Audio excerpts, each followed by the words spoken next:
Hey, fellow fragrance lovers and enthusiasts, how's the fragrance world? How's the fragrance life? What you smell like? What's your scent of the day? Let me know in the comment sections below.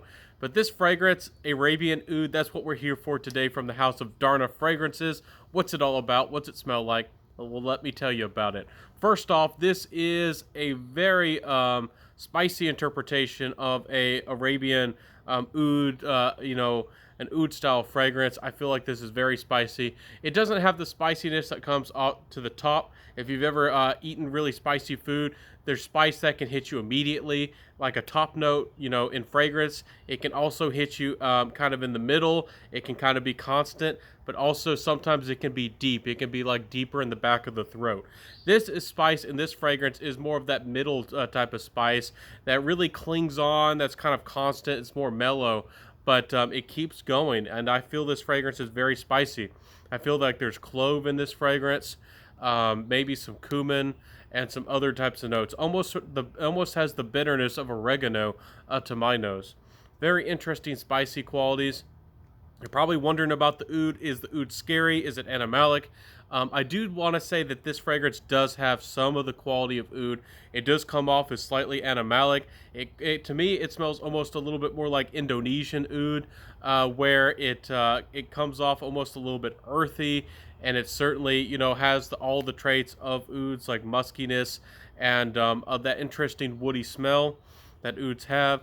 There is a little bit of natural sweetness. This one almost comes off a little bit boozy to my nose.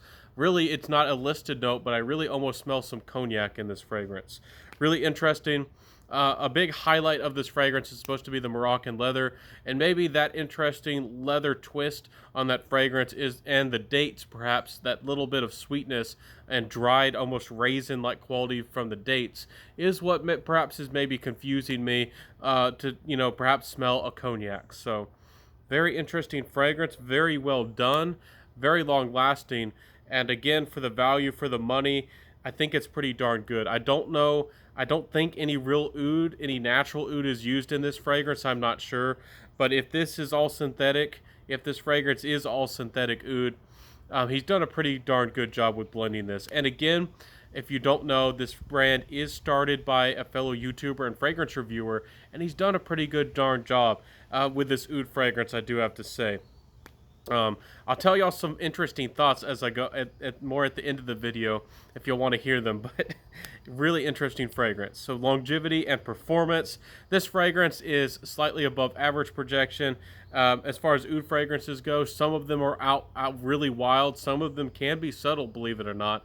This one gives me about, in kind of slightly above average projection, and for oud, it's probably where you want it to be. It's going to be noticeable, but it's not going to be overbearing, and that's probably what you want. Sillage is pretty good. I don't want to say it's absolutely fantastic, but it is noticeable.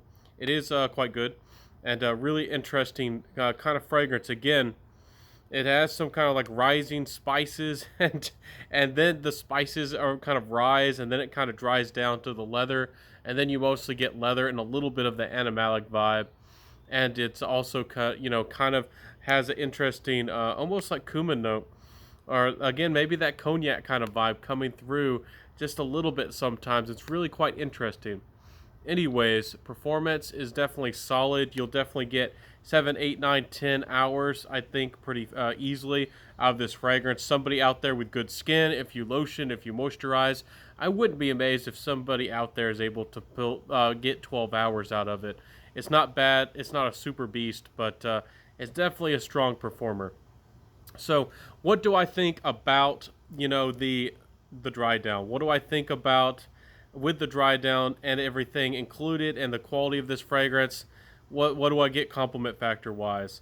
Compliment factor wise, this fragrance honestly is not a big compliment getter. You might have already knew that. Maybe you've already thought that was going to be the case because it's an oud fragrance. Oud fragrances, I have some gourmand ones, believe it or not. They can be compliment getters, and it really suits my personality sometimes. This one is exotic. People thought it was interesting. People thought it was interesting.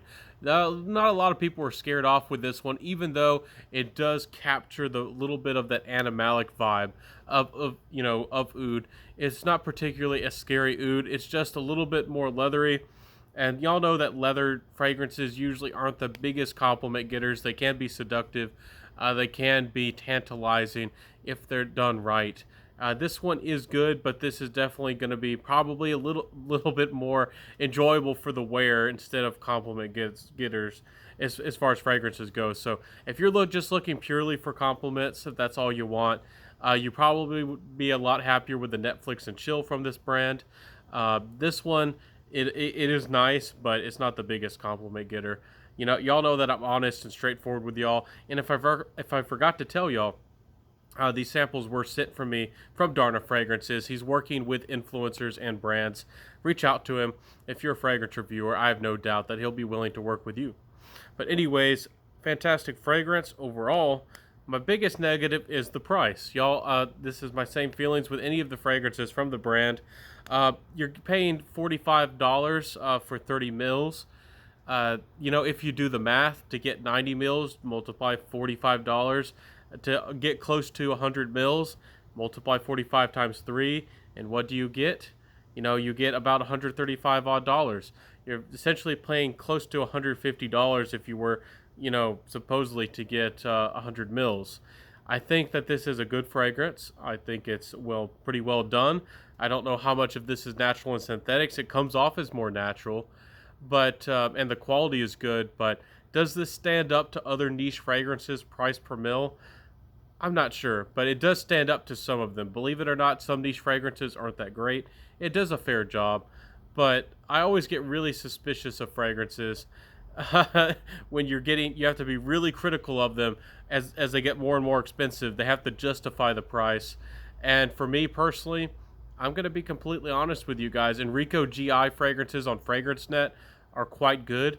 It's a house that went bankrupt, a fragrance house. And you can almost find nothing about them. They're completely worth the money.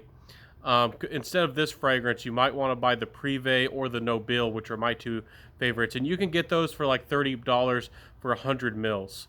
So that's what I would recommend over this if you're first diving into the world of oud. Also, if you're first putting your tippy toes into oud, you know, Hugo Boss bottled oud, or you know, 24 gold oud edition from Scent Story in the golden bottle are very recommended for the price and for the value and for the money of what you're getting. So is this a good fragrance? I think that you have to like this Indonesian smell of oud, and I think you have to really like leather fragrances and also like this interesting blend of spices for this to be able to work for you. It is a little bit more of a younger or more versatile you know, kind of approach to oud. It's not overtly dark or overtly animalic or overtly dry or scary. So it's going to be a little bit more wearable for people. But again, value for money is what I'm looking at. And with there being so many good oud options out there for the money, especially with this being it's not extremely daring. It's just a little bit more daring than something like Hugo Boss bottled oud. I don't know if I would safely recommend this for a lot of people, but this would be a good step in the right direction if you're willing to try something that's animalic. If you've never smelled Koros, if you've never smelled Anateus or Yatagan or any of those other great, you know, animalic fragrances, this might be a good step in that direction if you're ready to wear something slightly animalic. I don't love this fragrance, but I do have to say it's not bad. So check this one out. It's pretty good overall, but just value for money wise, it's just not the best. So I'll see you next time, everybody. Wear what you love, rock what you got. I'll see you next time. Have a good one. Smell great out there. Wear what you love, and I'll see you next time, everybody. Peace out, everybody, and have a good one. Bye.